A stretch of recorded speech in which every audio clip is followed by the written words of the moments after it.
Assalamualaikum warahmatullahi wabarakatuh. Perkenalkan, nama saya Lutfi Tuti. Saya owner dari brand Naisi Fakra dengan produk fashion dan home decor ecoprint. Saya mulai usaha ini di tahun 2019.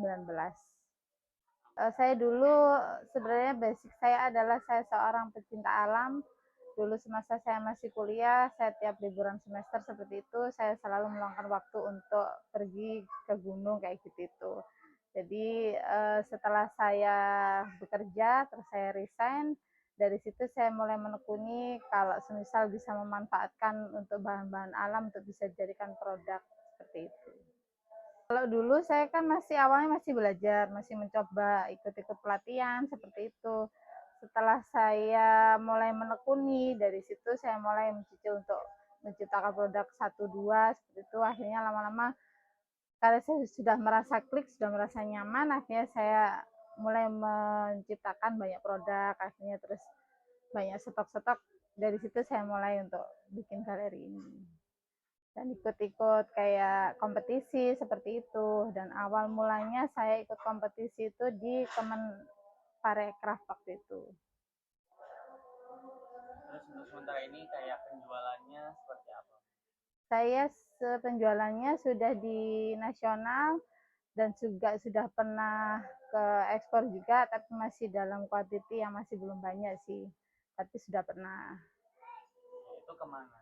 Waktu itu ke Turki, ke Australia, dan terakhir tahun kemarin ke Eropa. Itu yang dikirim berupa apa? Barang jadi atau masih kain? Ada yang kain, ada yang tas, ada yang sepatu, tergantung permintaan dari buyer. Oke, kalau yang dari kliennya itu bisa tahu craft ini tuh dari mana? Kebanyakan mereka itu kita awalnya di pameran. Setelah kita pameran, otomatis mereka kan akhirnya tahu produk kita. Dari situ akhirnya kita punya yang relasi baru seperti itu. Yang pameran sementara ini sudah yang diikuti berapa kali? Kalau berapa kali sudah tidak terhitung ya Mas, karena sudah dari tahun 2020 saya mulai pameran itu.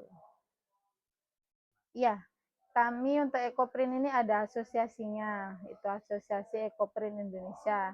Dari di bawah naungan IP itu kita bisa berkembang jadi punya banyak relasi sesama ekoprinter. Kalau di Kabupaten Mojokerto atau Mojokerto Raya sendiri itu sudah ada yang buat ecoprint juga atau gimana? Ada di Mojokerto. Sekarang ini bisnis ekoprint sudah marak ya, dan sudah banyak para ekoprinter yang sudah mulai bikin ekoprint. Terus dari tadi kan kayak ada produksinya tuh ada cara lama dan juga cara baru cara digulung. Yes. Nah itu kayak prosesnya dari mulai yang konvensional sampai sekarang itu gimana? Kalau yang awal saya tahu itu ekoprint itu kan tekniknya memang ponding, pakai yang di palu diketok-ketok itu. Terus seiring perkembangan zaman sekarang lebih simpel lagi dengan cara dikukus atau di steam. Itu butuh waktu 2 jam, tapi pengerjaannya mungkin lebih simpel daripada harus diketok-ketok seperti itu. Kalau sebenarnya kayak alatnya belum ada ya.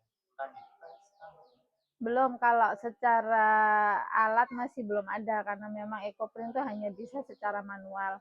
Karena dari manual situlah maka kita itu dibanding sama yang lainnya itu berbeda. uniknya ada di sini. Iya. Terus kalau di Mojokerto sendiri apakah sudah ada kayak customer tetap atau gimana gitu? Atau mungkin pemerintah daerah? Kalau itu kita sudah kerjasama sama dinas. Kalau di pemerintah tempat dari Disperinda Kabupaten juga ada di Dinas Koperasi Kabupaten Mojokerto. Itu kerjasamanya dalam hal apa? Kita kan termasuk binaan, sudah masuk binaan, jadi kayak ada pameran seperti itu biasanya kita dibawa sama dinas. Kalau yang support selain itu apakah ada yang sudah diberikan? Ada, saya pernah dapat alat, bantuan alat itu dari Disperindak, itu pernah saya sudah dapat alat. Terus mungkin bisa diceritakan kisah mungkin apa sih susahnya kalau mau bangun usaha ecoprint ini? Kalau susahnya memang namanya pedagang ya, otomatis kan persaingan di dunia bisnis itu memang sangat-sangat ketat sekali. Yang penting kita itu konsisten dan punya komitmen. Kalau namanya usaha itu pasti kan ada pasang surutnya, nggak selalu yang terus naik, pasti ada turunnya, pasti ada naik.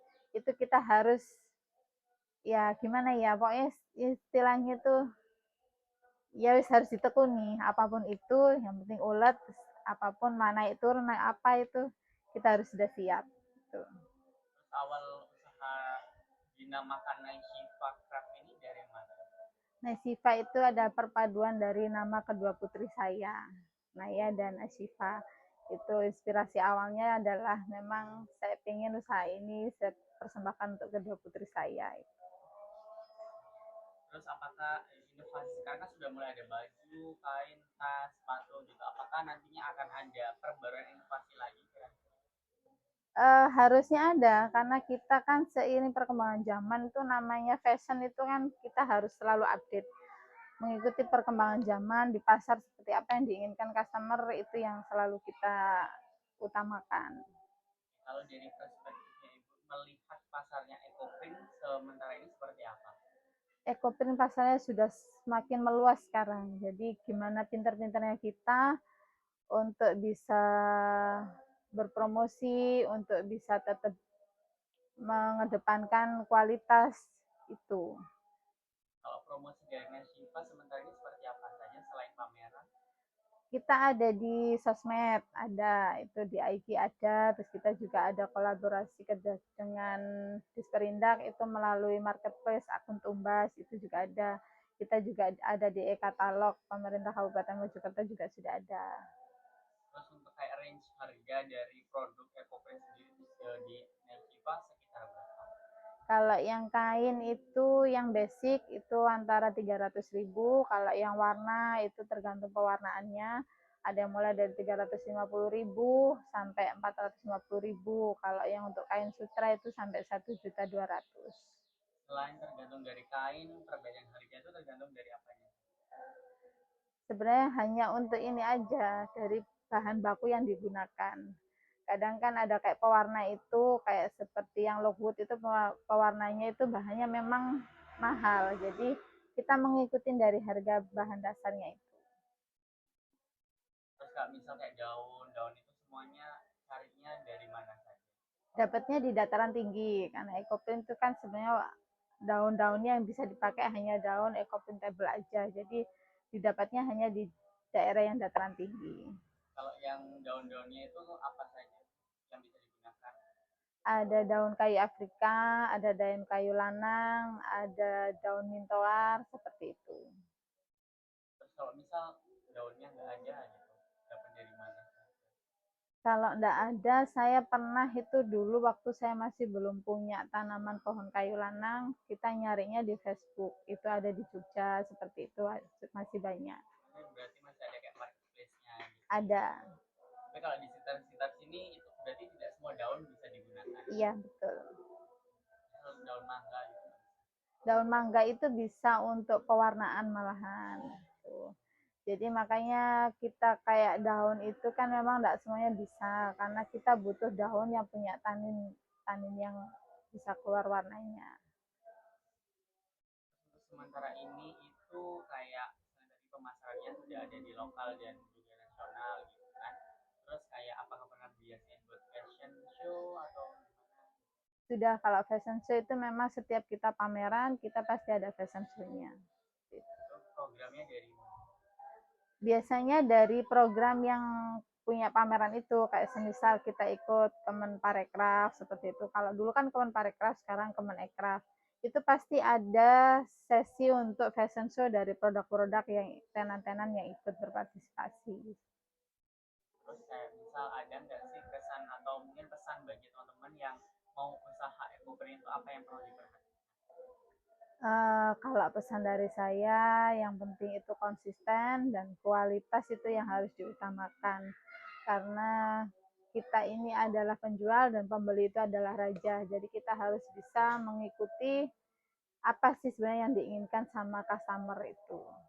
Kalaupun kita punya produk jadi seperti itu ya, kita harus bisa melayani produk jadi ini kalau semisal nanti ada keluhan dari pelanggan, semisalnya pengen diganti apa, tas, misal tas ininya rusak atau apa, kita harus siap untuk bisa menggantinya. Karena itu adalah pelayanan untuk customer dan itu dengan seperti itu customer tuh nggak akan berpindah ke penjual yang lainnya. Boleh pakai dada-dada.